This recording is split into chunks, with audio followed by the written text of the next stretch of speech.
MCQs number 215 है। Mean of the certain normal distribution is 5। Mean हमारे पास कितना है, 5 है। And standard deviation is 0.03। Standard deviation हमारे पास कितना है, 0.03। You are required to find the probability. Probability हम लोगों ने फाइंड करनी है ऑफ 5 माइनस 0.03। ठीक है, सबसे पहले हमारे पास मीन कितना है,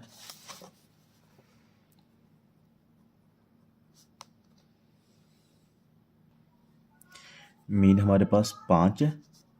स्टैंडर्ड डेविएशन हमारे पास कितना है, 0.03। ठीक है,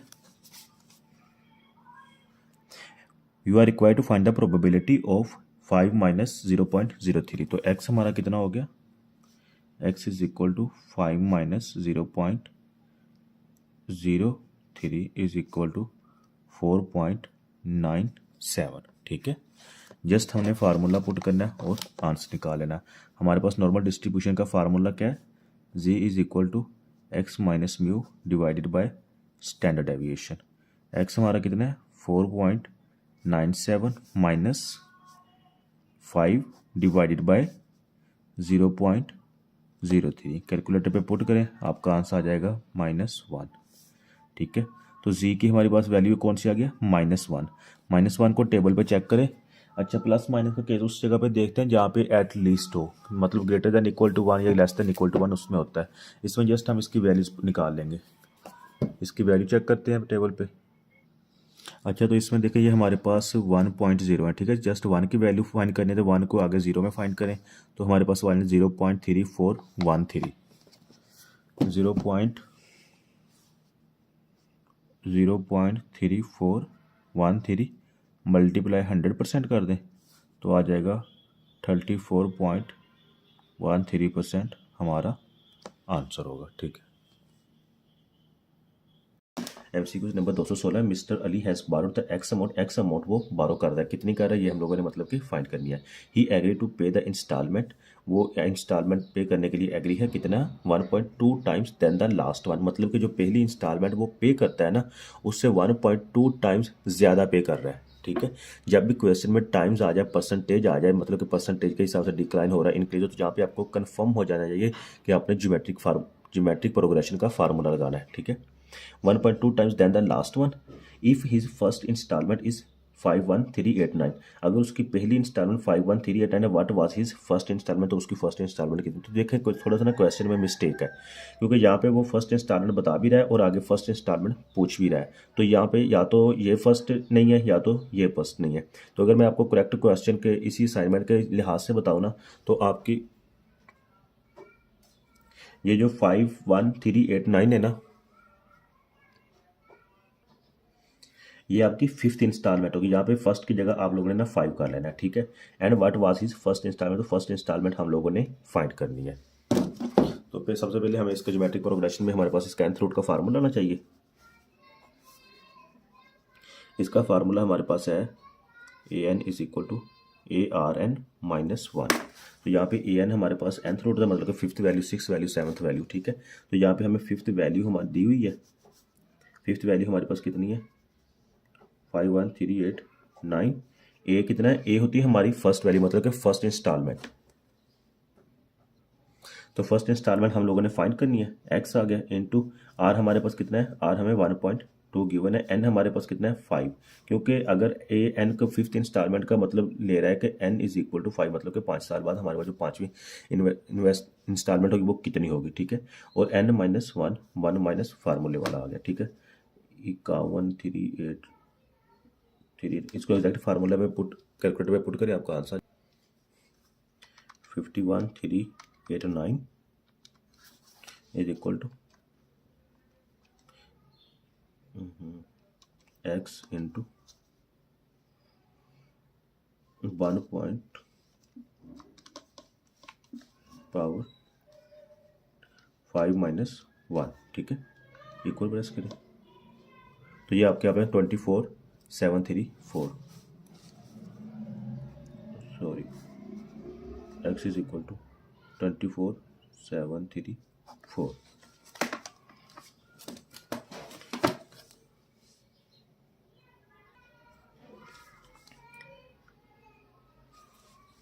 216 mister Ali has borrowed x amount वो बारो कर रहा है, x amount of the money he agree to pay the instalment 1.2 times than the last one. मतलब कि जो पहली इंस्टॉलमेंट वो पे कर रहा है ना, उससे 1.2 टाइम्स ज़्यादा इंस्टॉलमेंट पे करता है अगली जो दूसरी इंस्टॉलमेंट उसकी होती है, ठीक है। If his first instalment is 51389, जहाँ पे ना आपने एरर है, आपने ठीक कर लेना, ये फर्स्ट नहीं है बल्कि इसकी ना फिफ्थ इंस्टॉलमेंट है, ठीक है। फिफ्थ इंस्टॉलमेंट अगर यहाँ पे आता है ना, फिर आपका आंसर ठीक आएगा। If his fifth instalment is 51389 what was his first instalment, तो हम लोगों ने उसकी फर्स्ट इंस्टॉलमेंट फाइंड करनी है, मतलब कि वो पहली कितनी इंस्टॉलमेंट करेगा। तो हमारे पास ये फार्मूला है ज्योमेट्रिक प्रोग्रेशन का। ज्योमेट्रिक प्रोग्रेशन में हमारे पास a n is equal to ARN-1 होता है। यहाँ पे जो AN है ये हमारा nth रूट है, मतलब कि फिफ्थ फोर्थ सिक्स की जो भी है, ठीक है। तो हम लोगों ने, हमारे पास फिफ्थ इंस्टॉलमेंट कितनी है, AN हमारे पास कितना है 51389, और A हम लोगों ने फाइंड करना है, मतलब कि हिज फर्स्ट इंस्टॉलमेंट, और NR हमारे पास 1.2 है, और N हमारे पास फिफ्थ है, तो इट मीन्स के 5 साल N इज इक्वल टू 5 होगा, ठीक है। जस्ट वैल्यूज पुट करनी है। AN हमारे पास कितना है 51389 इज इक्वल टू A हमें फाइंड करना है इंटू 1.2, N हमारे पास 5 - 1, ठीक है। कैलकुलेटर पे वैल्यूज पुट करते हैं, X इज इक्वल टू, ये कैलकुलेटर पे वैल्यूज पुट किया, हमारे पास आंसर है 24782, 24782 हमारे पास आंसर है। नेक्स्ट MCQs देखते हैं। MCQs नंबर हमारे पास 217 है। विच of the following is correct? The group frequency of a discrete data does not contain the gaps between the classes and discrete data has the gaps between them. सबसे पहले discrete data क्या होता है? discrete data होता है कोई भी point, किसी भी any point taken on a line, ठीक है। discrete data, ये देखें, इस पे कोई भी, आप किसी भी पॉइंट पे कोई भी डाटा ले सकते हैं। Discrete data, data taken on any point, ठीक है। किसी भी पॉइंट पे, किसी भी जगह पे आप रुके जहाँ पे डिस्क्रीट डाटा, मतलब कि इस एरिया का जो भी डाटा होगा वो हमारा डिस्क्रीट डाटा होगा। तो अभी देखें आगे, the group frequency of a discrete data does not contain the gaps between the classes. First of all इसकी जो क्लासेस नहीं है, डिस्क्रीट डाटा किसी भी पॉइंट पे एक जगह पे होता है, ठीक है।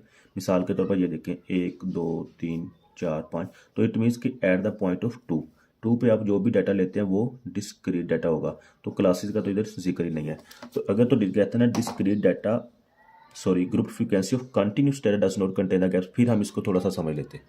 लेकिन डिस्क्रीट डाटा, इट मीन्स कि पहली स्टेटमेंट वैसे ही गलत है। दूसरा देखिए, discrete data has the gaps between them, तो ये देखिए data taken on any point, ये यहाँ पे हमने एक डाटा ले लिया, दूसरा यहाँ पे लिया, तीसरा, तो इनके दरमियान ये देखें गैप है, ठीक है। Discrete data has the gaps between them, मतलब कि 2 से लेकर 3 तक इसके दरमियान गैप है। मिसाल के तौर पर 2 से लेकर 3 तक आपके पास क्या 2.1 2.2 2.3 2.9 एंड 3, तो ये देखें इसके अंदर कितने पॉइंट्स हैं जो मतलब कि इसको हम गैप्स कह सकते हैं। ये तो मैंने मतलब कि आज ही इसको आप मज़ीद कम्प्लेक्स में 2.21 2.22, ये देखो मज़ीद इसको भी हम अगर डीपली जाए तो बहुत गैप है। Discrete data has the gaps between them, तो इट मीन्स कि ये दूसरी स्टेटमेंट इसकी करेक्ट है, तो इसमें ओनली 2 स्टेटमेंट इस करेक्ट होगा। MCQ 218 देते, which of the following is discrete data, इसमें से डिस्क्रीट डाटा कौन सा है? Number of children of an employee, height of the students, weight of the students and none of this. Number of childs, number of child's of an imply, देखें एक imply है उसके child है, मिसाल के तौर पर एक इम्प्लाई के 5 चाइल्ड है, तो ये डिस्क्रीट डाटा एग्जैक्ट है, ठीक है। 7 चाइल्ड है, 8 चाइल्ड है, तो discrete data on any point, किसी भी पॉइंट पे हम यहाँ पे देखें 1 2 3 4 5 6 7 8 9, तो यहाँ पे देखें एक एग्जैक्ट पॉइंट हम ले रहे हैं कि उसके कितने चाइल्ड है, तो इट मीन्स कि डिस्क्रीट डाटा में क्या बता रहा है, number of child of any plus, ये पहली स्टेटमेंट इसकी करेक्ट होगी। Height of the students, height कितनी, हाइट उसकी कंटिन्यूसली ग्रो हो रही है, ये नहीं कि रुक गई है। अब देखें अगर मिसाल का 5 है ना, उसके बाद एक इंटरवल आता है, फिर आगे हम कह देते हैं अच्छा इसमें इतना फ़र्क है, लेकिन हाइट ऑफ द स्टूडेंट्स नहीं है, हाइट वो आस्ता बेशक स्लोली हो बेशक फास्ट हो, लेकिन वो हाइट कंटिन्यूस डाटा में आ जाती है। Weight of a student, weight कम भी हो सकता है ज़्यादा भी हो सकता है, लेकिन कंटिन्यूस है, इसको हम वेट ऐसे काउंट नहीं कर सकते। जैसे मिसाल के तौर पर हम आपको इसमें number of children of employ कह सकते हैं, तो नन ऑफ दिस नहीं, ये तो है नहीं, ठीक है। तो इसका करेक्ट MCQs हमारे पास कौन सा होगा, ए MCQs होगा। MCQs हमारे पास 219, if standard error is 18 standard error हमें गिवन है 18 है। What will be the revised standard error, revised standard error हम लोगों ने फाइंड करना है, मतलब कि दोबारा स्टैंडर्ड एरर क्या होगा। If standard deviation is half, जो स्टैंडर्ड डेविएशन है उसको हाफ कर दे and sample size is increased by 9, और जो उसका सैंपल साइज है वो हमें उसको 9 टाइम्स इंक्रीज कर देते हैं। सबसे पहले हमें स्टैंडर्ड एरर का फार्मूला पता होना चाहिए। स्टैंडर्ड एरर का फार्मूला क्या होता है हमारे पास, standard error is equal to standard deviation over n under root. ठीक है, अब हम इफ स्टैंडर्ड एरर इज 18, तो मतलब कि स्टैंडर्ड एरर हमें गिवन है, standard error is equal to 18। What will be the revised standard error, revised standard error क्या होगा।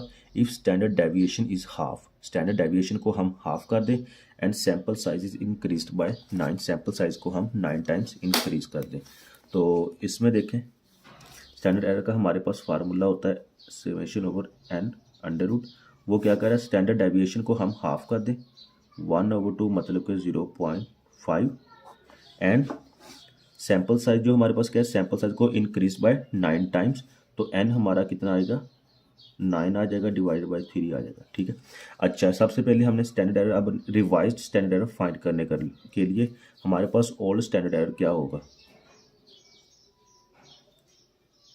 ठीक है, और उसमें ये चेंज कितना आया, स्टैंडर्ड एरर में जो स्टैंडर्ड डेविएशन है हमारा वो हाफ हो गया।